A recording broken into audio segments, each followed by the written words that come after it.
Welcome to Sweet Life Beat Life. We hope this video helps. In this video, I will show you how to cook soybean sprouts. First, let's talk about preparation. When selecting sprouts, look for firm, bright yellow heads.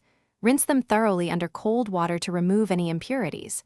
Then, carefully trim off the long, stringy roots. This step is crucial for a better texture and a more appealing presentation in your final dish. Proper preparation ensures a delicious and clean base for your culinary creations. Once prepared, you have several excellent cooking options. For a crisp texture, blanch the sprouts in boiling water for just 2 to 3 minutes. If you prefer a different approach, stir-frying them quickly over high heat for 3 to 5 minutes with some garlic and oil works wonderfully. Alternatively, steaming for about 5 to 7 minutes yields a more delicate and tender result. Each method brings out a unique quality in the sprouts. Now, let's elevate the flavor with seasoning.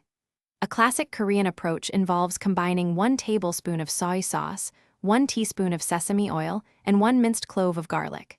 For a touch of heat, add about 1/4 teaspoon of gochugaru or Korean chili flakes, adjusting to your preference. Finish with a sprinkle of chopped green onions and toasted sesame seeds. These simple additions transform the sprouts into a vibrant and delicious side dish. Finally, let's talk about serving and storage. Cooked soybean sprouts are fantastic as a standalone side dish, often called kongnamul muchim. They also make an excellent addition to larger meals, like bibimbap or various noodle soups, providing a delightful crunch. For leftovers, store them in an airtight container in the refrigerator for up to 3 days.